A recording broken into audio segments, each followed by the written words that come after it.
आज हूँ शिव पार्वती ଆମର ଦେଖିବାକୁ ମିଳିଛି ନବକଳେବର ଓଳ ଆମର ନୂଆ ସାହିରେ ଶିବ ପାର୍ବତୀଙ୍କ ବିବାହ ମହାଦେବଙ୍କ ମନ୍ଦିରରେ ଯେମିତି ମାନବ ଧର୍ମରେ ବିବାହ କରାଯାଏ ଠିକ୍ ସେହିଭଳି ଆମର ଶିବ ପାର୍ବତୀଙ୍କ ବିବାହ କରାଯାଉଛି। ଆମ ସହିତ ଉପସ୍ଥିତ ଅଛନ୍ତି ଆମର ଯିଏ ପାର୍ବତୀଙ୍କ ଯେମିତି ମାନବ ଧର୍ମରେ ଯେମିତି ପୁଅଙ୍କ ପକ୍ଷରେ ଆମର ବାପା ମା ରହିକିରି ବାହାଘର କରନ୍ତି ଝିଅଙ୍କ ପକ୍ଷରେ ଯେମିତି ବାପା ମା ରହିକି ବାହାଘର କରନ୍ତି ଠିକ୍ ସେହିଭଳି ଆଜି ଦେଖିବାକୁ ମିଳିଛି ପୁରୀ ନବକଳେବର ଓଡ଼ ସ୍ଥିତ ନୂଆସାହିରେ ଆମର ମହାଦେବଙ୍କ ମନ୍ଦିରରେ ଆମର ମାଙ୍କୁ ପାର୍ବତୀ ମାଙ୍କର ମା ଅଛନ୍ତି ଶିବ ମାନେ ଠାକୁରଙ୍କର ମା ବି ଅଛନ୍ତି ଉପସ୍ଥିତ ମୋ ସହିତ ଆସନ୍ତୁ ପଚାରି ବୁଝିବା କଣ କହୁଛନ୍ତି ବିବାହ ବିଷୟରେ। ମ୍ୟାଡାମ ଆପଣଙ୍କୁ ପରିଚୟ ଦିଅନ୍ତୁ। ମୋ ନାଁ ରଶ୍ମିତା ଦାସ, ମୁଁ ହଉଛି ପାର୍ବତୀଙ୍କର ମା। ଆମର ଆଜି ଯୋଉ ନବକଳେବର ରୋଡ ସ୍ଥିତ ଆଜି ମହାଦେବ ମନ୍ଦିରରେ ଯୋଉ ପୂଜା ଅର୍ଚ୍ଚନା ଚାଲିଛି ଆଜି ଶିବ ବିବାହ କଣ କେମିତି ମାନବ ଧର୍ମ ଭଳି ପୂଜା ମାନେ ବିବାହ ହଉଛି ନା ନାଇଁ କେମିତି କଣ କହିବେ? ହଁ ଯେମିତି ମାନବ ଧର୍ମରେ ଯେମିତି ପୂଜା ହୁଏ ସେଇଭଳି ପୂଜା ହଉଛି, ସେମିତି ବାଟବରଣ ହବ ଆଉ ଅଳତା ସିନ୍ଦୁର ହବ, ବାହାଘର ହବ ଆଉ। ଆଜି ଆମର ଆସନ୍ତା କାଲି ରହୁଛି ଶୀତଳ ଷଷ୍ଠୀ, ଆଜି ବାହାଘର ଶିବ ପାର୍ବତୀଙ୍କର ହଉଛି। ଆପଣ କହିଲେ ଯେ ପାର୍ବତୀଙ୍କ ମା ହେଇଛନ୍ତି ଆପଣ, ଆମର ମ୍ୟାଡାମ ବି ଅଛନ୍ତି ଶିବଙ୍କ ମା ହେଇଛନ୍ତି, ଆଉ କଣ କହିବେ ସେ ବିଷୟରେ ମାତା ପାର୍ବତୀ ଆଉ ଶିବଙ୍କ ବିଷୟରେ କଣ କହିବେ? ଏ ମନ୍ଦିର ଯୋଉ ଏକାମ୍ରେଶ୍ୱର ମନ୍ଦିରଙ୍କ ବିଷୟରେ କଣ କହିବେ? ଏକାମ୍ରେଶ୍ୱର ବହୁତ ପ୍ରତ୍ୟକ୍ଷ ଠାକୁର। ଏବେ ତ ବାହାଘର ଚାଲିଛି, ବାହାଘର ହେଲେ କାଲି ଗୋଆଲି ହବ, ଠାକୁର ସାଇ ବୁଲିକିରି ପମ୍ପି ଖାଇବେ। ଆମର କଣ ପୂଜା ବିଧି ତାଙ୍କର ଚାଲିଛି, ନୀତି ନିୟମ ଏବେ ବର୍ତ୍ତମାନ କଣ ଚାଲିଛି? ଏବେ ତାଙ୍କର ବାଟବରଣ ଚାଲିଛି ଆଉ। ଆମର ତାପରେ ଯେମିତି ବେଦୀରେ ବସିବା କଥା ସେଇ ଟାଇପର ସବୁ କାମ ନିତ୍ୟକର୍ମ ହଉଛି ଯେମିତି ହବା କଥା ପୁରା ସିଷ୍ଟମ ଅନୁସାରେ ପୁରା ସେଇଭଳିଆ ହବ ଆଉ। ଆମର ଦେଖିପାରୁଥିଲେ ପାର୍ବତୀଙ୍କ ମା ଆମ ସହିତ ଉପସ୍ଥିତ ଥିଲେ, ଯାହାକି ସେ ଯେମିତି ନୀତିକାନ୍ତିରେ ପୂଜାବିଧି ହଉଛି ଯେମିତି ଝିଅ ବେଦୀକୁ ଯାଇକି ବାଟବରଣୀ ଯେମିତି ସବୁ ଝିଅ ବେଦୀକି ଯାଇନି, ଆଗ ପୁଅ ବେଦୀକି ଏକାଭଳି ସବୁ ହୁଏ, ଠିକ ସେଇଭଳି ଆମ ସହିତ ଆଉ ଜଣେ ବି ଆମର ଉପସ୍ଥିତ ଅଛନ୍ତି ଶିବଙ୍କ ମା, ମାନେ ମହାଦେବ ଠାକୁରଙ୍କର ମା, ଯିଏକି ଆଜି ଶିବ ବିବାହରେ ଶିବଙ୍କୁ ବିବାହ କରିବେ ପାର୍ବତୀଙ୍କ ସହିତ। ମୋ ନାଁ ସ୍ନେହଲତା ମିଶ୍ର, ନବକଳେବର ନୂଆସାହି। ଆମର ଏଇ ଯୋଉ ଶିବ ପାର୍ବତୀଙ୍କ ବିବାହ ହଉଛି, ଆପଣ ଶିବଙ୍କର ମା, ଆମର ମ୍ୟାଡାମ ପାର୍ବତୀଙ୍କ ମା, କଣ କହିବେ ଆଜି ଯୋଉ ଠାକୁରଙ୍କୁ ବାହାଘର କରୁଛନ୍ତି, ମାନବକୁ ବାହାଘର କରିବା ଆଉ ଠାକୁରଙ୍କୁ ବାହାଘର କରିବା ଭିତରେ ଫରକ ଟା କଣ?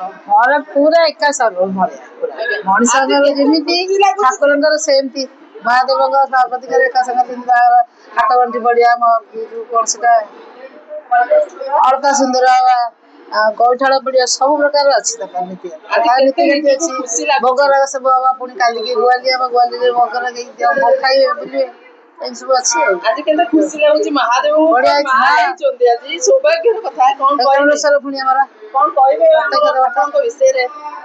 ଠାକୁର ତ ଆମର ପ୍ରତ୍ୟକ୍ଷ ଦେବତା, ସେ ସମସ୍ତଙ୍କ ପାଇଁ ସବୁ ସମୟରେ ସେ ଠିକ ଥାଆନ୍ତି। ଠାକୁରଙ୍କ ନାଁ ଟା କଣ କହିଲେ? ଏକାମ୍ରେଶ୍ୱର। ଏକାମ୍ରେଶ୍ୱର ନବକଳେବର ନୂଆସାହି ଏକାମ୍ରେଶ୍ୱର ଏକାମ୍ରେଶ୍ୱର ଠାକୁରଙ୍କର ଆଜି ଅନୁଷ୍ଠିତ ହୋଇଯାଇଛି, ଶୀତଳ ଷଷ୍ଠୀ ଅନୁଷ୍ଠିତ ହଉଛି। ଶୀତଳ ଷଷ୍ଠୀ ଅନୁଷ୍ଠିତ ହେଇଯାଇଛି। ଆପଣ ଯେହେତୁ ଶିବଙ୍କ ମା, ଆଜି ବହୁତ ଖୁସି ଆନନ୍ଦିତ ଲାଗୁଥିବ ଠାକୁରଙ୍କୁ ଆଜି ଠାକୁର ମାନେ ବାହାଘର କରୁଛନ୍ତି। ହଁ, ସେଟା ଗୋଟେ ବଡ ଆଗ୍ରହ ସେଟା ଆଉ। ଠାକୁରଙ୍କର ଆମେ ବି ଉପାସ ରହିଛୁ ତାଙ୍କ ପାଇଁ ବି, ଯେମିତି ମଣିଷ ମାନେ ଯେମିତି ବାହାଘର ହୁଏ ସେମିତି ଆମେ ବି ତାଙ୍କ ପାଇଁ ଉପାସ ରହିଛୁ। ବାହାଘର ହେଲେ ଉପାସ ରହିଛନ୍ତି? ହଁ, ଉପାସ କିଛି ରହିଛୁ। ଖାଇନାହାନ୍ତି? ନା, ଖାଇବୁ ସର୍ବଥର ପିଇକି ଜଳଖିଆ ସକୁଡି ପକୁଡି ଖାଇବୁନି, ରନ୍ଧାରେ କିଛି ଖାଇବୁ। ବାହାଘର କେତେବେଳକୁ ସରିବ, କେତେବେଳୁ ଆରମ୍ଭ ହେଲାଣି? ଆଉ ଘଣ୍ଟେ ପରେ ସରିଯିବ। ଘଣ୍ଟେ ପରେ ସରିବ। ଗଇଁଠାଳ ପଡିବ ସବୁ, ପୁଣି ଆମେ ବୋହୂକୁ ବନ୍ଦେଇକି ନେବୁ ପାର୍ବତୀଙ୍କ ଯେମିତି ମାନବ ଧର୍ମରେ ସେଇଟା ମାନେ ସେମିତି ହିଁ ବାହାଘରଟା ହଉଛି। ଆମର ମହାଦେବଙ୍କର ଅନୁଭୂତି କଣ କହିବେ ଆଜି ଏକାମ୍ରେଶ୍ୱରଙ୍କର, କଣ କହିବେ ତାଙ୍କୁ ଠାକୁରଙ୍କୁ ଡାକିଲେ ମାନେ ହଁ, ଠାକୁର ଡାକିଲେ ସେ ଶୁଣ, ଯୋଉ ସମୟରେ ଡାକିଲେ ସାଙ୍ଗେ ସାଙ୍ଗେ ସାଙ୍ଗେ ହଁ ସାଙ୍ଗେ ପ୍ରତ୍ୟକ୍ଷ ରୋଡ ନୂଆସାହିରେ ଆରମ୍ଭ ହେଇଯାଇଛି ଶିବ ପାର୍ବତୀଙ୍କ ବିବାହ ଶୀତଳ ଷଷ୍ଠୀ ଉପଲକ୍ଷେ। ଆମର କଣ କହିବେ କୁହନ୍ତୁ ଶିବ ପାର୍ବତୀଙ୍କ ବିଷୟରେ? ଶିବ ମନ୍ଦିର ବହୁ ଆଗରୁ ଥିଲା, କିନ୍ତୁ ତାର ସେ ଅନଡେଭଲପ ହେଇକରି ରହିଯାଇଥିଲା। ଏତେ ଖାଲ ଥିଲା, ଆଣ୍ଠୁଏ ପାଣି ଜମି ରହୁଥିଲା ବର୍ଷା ଦିନେ। ତାପରେ ଏବେ ଆମେ 7-8 ବର୍ଷ ହେଲା ତାକୁ ଉଚ୍ଚା କରିକିରି ପୋତାପୋତି କରିକିରି ମନ୍ଦିରର ପୁନରୁଦ୍ଧାର ହେଇଯାଇଛି। ଛାତ ଫାତ ପଡି ଟିକେ ନବକଳେବର ହେଇଯାଇଛି। ଆଉ ତାପରେ ଆମେ ଚିନ୍ତା କଲୁ ଯେ ଠାକୁରଙ୍କର ରୋଷ ଘର ବି ନଥିଲା, କୌଣସି ରୋଷେଇ କରାଯାଉନଥିଲା, ତେଣୁ ରୋଷ ଘର ହେଲା ଆଉ ମନ୍ଦିର ହେଇଗଲା। ତାପରେ ଚିନ୍ତା କଲୁ ଯେ କେମିତି ଶିବ ଠାକୁରଙ୍କର ମୁଖ୍ୟ ପର୍ବଟା ହେଲା ଆମର ଯେମିତି ବାହାଘର ହୁଏ। ସେ ବାହାଘର ପାର୍ବତୀଙ୍କ ପଟେ ଆଉ ଶିବ ପଟେ ବି ଅଛନ୍ତି କରୁଛନ୍ତି ଆଉ ସେତେ ମାନେ ବହୁ ଆଡମ୍ବରରେ ନୁହେଁ, ସେଟା ମାନେ ବେଶୀ ଆଡମ୍ବର ନାହିଁ କି ବେଶୀ ଦୂର ନାହିଁ, ଯେମିତି ଚଳିବା କଥା ମଧ୍ୟମ ଅବସ୍ଥା କରାଯାଉଛି ଆଉ। ଶିବ ପାର୍ବତୀଙ୍କ ଭିତରେ ଆମର ମନ୍ଦିର ବହୁ ପୁରାତନ ମନ୍ଦିର, ସେଥିପାଇଁ ଆମର କିଛି ଦୀପ ନଥିଲା, ଯାହା ସୁସ୍ଥେ ଖାଲି ସାଧାରଣ ହିସାବରେ ଶିବ ମନ୍ଦିର ଟିକେ ପୂଜା ହଉଥିଲା। ଦିନ ଉଦ୍ଧାର ହବା ପରଠାରୁ ଆମର ଏଠାରେ ଚାଲିଥିଲା ଆମର ଶିବ ବିବାହ ବିଧି ହିସାବରେ କରୁଥିଲୁ। ତାପରେ ଏ ବର୍ଷ ଗୋଟେ ଆମର ଗଲା ବର୍ଷ ଠାରୁ ହେଇଛି ମାନେ ବୃଷଭ ତିଆରି ହେଇଥିଲେ। ବୃଷଭ ଏଇ ସମସ୍ତଙ୍କ ସାହିର ସହଯୋଗ କାମନାରେ ବୃଷଭ ବା ଆଉ ଅନ୍ୟାନ୍ୟ ଭକ୍ତ ମାନେ ବହୁତ ସହଯୋଗ କରିବାରୁ ଆମର ସେ ବୃଷଭଟି ହେଇଛି। ବୃଷଭ ହବା ଫଳରେ ଆମେ ଏଥରକ ଦେବଙ୍କର ବିବାହଟି କରୁଛୁ। କରିବା ପରେ ଆମ ସାହିର ସମସ୍ତଙ୍କ ସହଯୋଗରେ ତାପରେ ଆମେ ଆଉ ଗୋଟେ କାଲିକି ରଖିଛୁ ମାନେ ଗୌହାଲି କରିବୁ, ମାନେ ଶିବ ପାର୍ବତୀ ବିବାହ ହେବା ପରେ ଯେମିତି ପରିକ୍ରମା କରନ୍ତି ସାହି ଗୋଟାଏ ଯାକ ବୁଲିବେ, ଯେ ଯାହା ଘର ମାନଙ୍କରେ ଯିଏ ଯୋଉ ଭକ୍ତ ପନ୍ତି ବାଢିବେ ସେମାନଙ୍କ ଦ୍ୱାରା ପନ୍ତି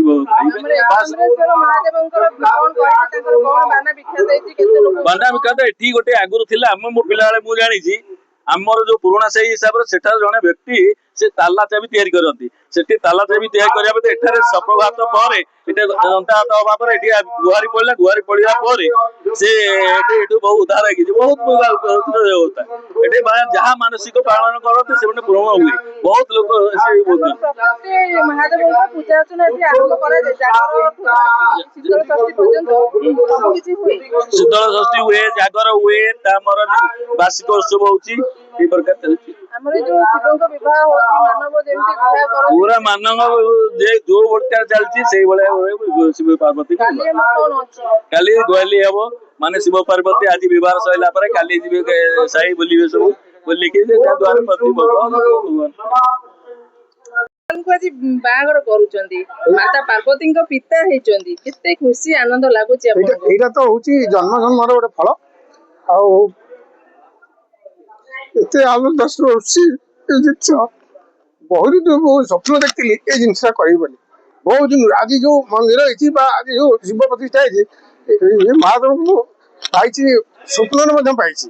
ଏବଂ ଏମିତି ଦିନେ କରିବି ବୋଲି ଗୋଟେ ସ୍ୱପ୍ନରେ ମୁଁ ଦେଖିଥିଲି, ଯାହାକି ଆଜି ମୋର ସ୍ୱପ୍ନ ସାକାର ହେଇଛି। ଏବଂ 3 ବର୍ଷ ହେଲାଣି ଏଇସବୁ କାର୍ଯ୍ୟକ୍ରମ କରାଯାଉଛି।